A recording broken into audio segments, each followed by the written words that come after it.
Hi everyone, welcome to another video, and today we got a tin of fragrances that was really hyped one day in the past and much more forgotten these days. So this is my personal list. This is the fragrances I've got in my collection, so that's the one caveat to that I have to have. I mean, there could be other fragrances and many other lists exactly the same with different fragrances, but they're just the ones that I've got in my collection, which I think are not so celebrated and overhyped as when they first come out, or all of a sudden they gained popularity for some reason.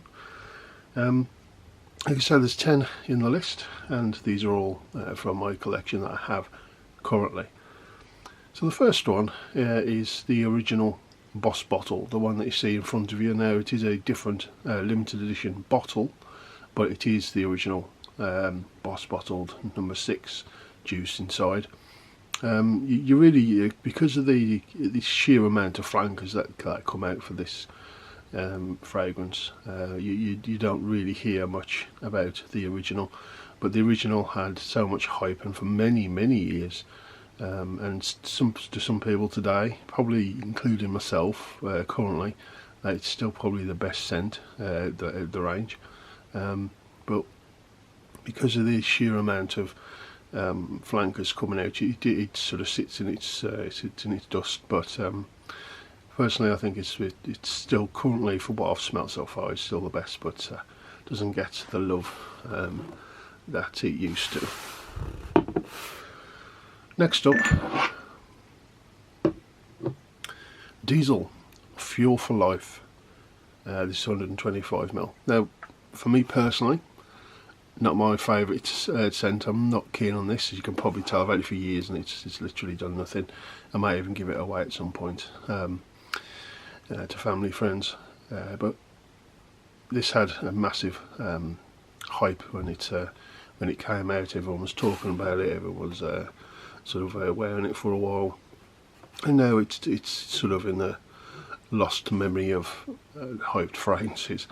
Again, it's not for me. It's quite synthetic, quite cheap smelling. It's very youthful smelling, almost childish, but that's in my opinion. But that's and it's not very well blended. Certainly not the more recent juice, I suppose.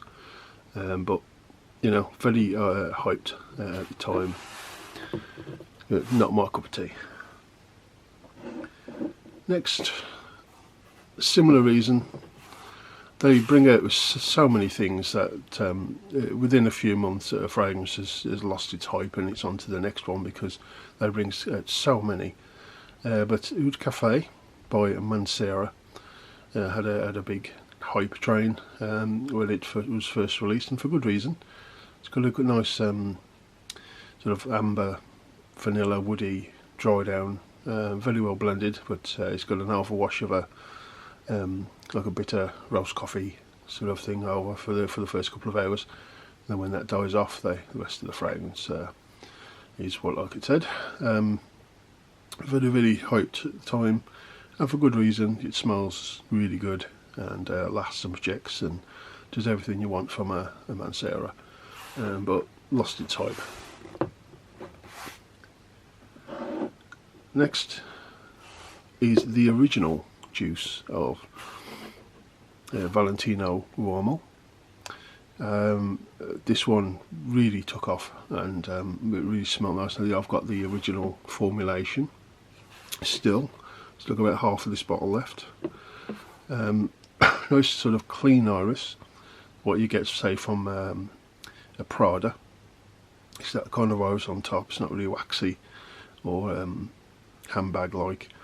It's got a sort of more of a little bit of a gourmand dry down, but it still has that iris in there, which lightens it up, makes it more sort of watery and fresh. Very nice stuff. Metrosexual, you know, for modern man, so it's why I've had it since release, and I haven't really worn it that much. I'm more of your traditional sort of masculine smells, but nice all the same, and one of the best bottles ever, in my opinion. Love these uomo bottles, just a bit of class. Next, Dolce Gabbana put on. Don't really hear anything of it of late. People don't really talk about it that much, apart from some odd top 10 lists of classic fragrances. That's about it. Very, very hyped at the time when this came out. This was everywhere on everybody's skin. Real like clubbing kind of scent where everyone was just wearing it because it was quite strong at the time, and nightclubs started smelling of this for quite a few years. But again, just lost its touch, and you know, people move on and try different things, of course. But that was a massive hype. Next is same. Dolce Gabbana Light Blue. This still gets some love, but it's the more recent flankers have sort of like kicked this one to the dust now. This was hyped and hyped and hyped all the time until this couple of flankers have come out of recent years, and now this one just sits in the dust. But I think I haven't tried the others, but I really do still enjoy Dolce Gabbana Light Blue. This is an older bottle I've had for quite a few years, and I do enjoy it in the summer. I wear it a couple of times in the summer, but this really was hyped, and it's still sort of loved in the community, but its flankers get all the love as recently. Who remembers this one? Baldessarini's ambré.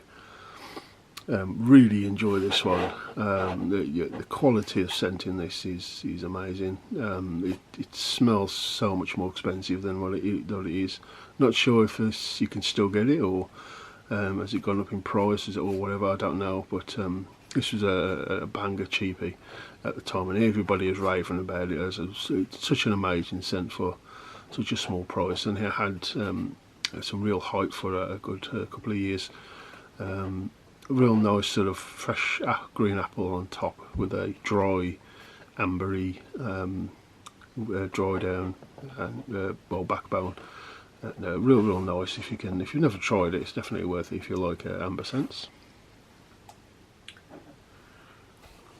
$24 Gold by Scentstory. This flew off massively, and I mean massively.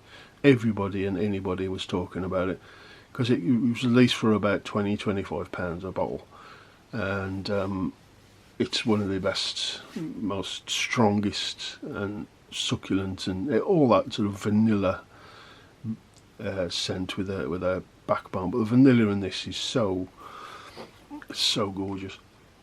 Oh, you've got, if you can get an original bottle like this, oh my god, it's one of the best vanillas ever made, in my opinion. It smells niche, it really does. It's that high quality, but it was like £20–25, and so that's why it was getting such love. It was so cheap, yet it smelled so expensive.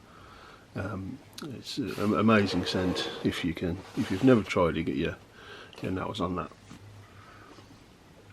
Anyway, homme, the eau de toilette. The eau de parfum seems to get a little bit of love still, but people have moved on from the homme hype train. But back in the day, after it was released, quite a while after, so you're looking, say 10–15 years ago maybe, this suddenly got sort of discovered in the YouTube community, and it took off massively. And it's no surprise. I mean, it's such a beautiful scent for not a lot of money.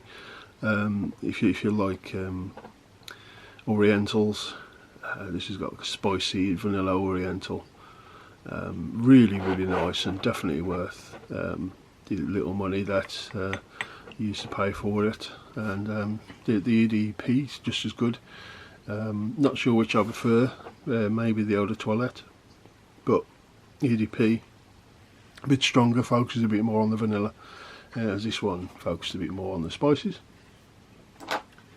And last, this guy, Versace blue jeans, and it's a very similar sort of thing as 24 Gold in the sense of it didn't cost a lot of money, and it still doesn't. And you know, it's not, the most natural smelling. You know, it's quite a synthetic scent, but it's a really nice scent. You know, it doesn't smell as cheap as it actually is.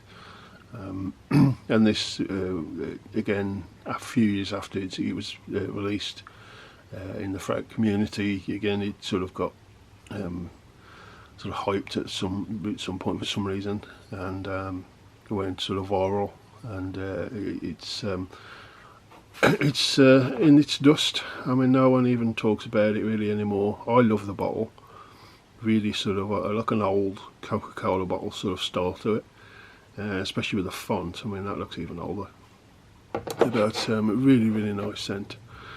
So that's it. That's some fragrances in my collection that had a massive hype train on them, but you don't really see much anymore. They've had their day, if you will, when it comes to hype. So that's it. Thank you very much for watching. I do appreciate it as always. If you like the video, give me a thumbs up and subscribe if you haven't already. It would help me out, and I'll see you again soon on the next video.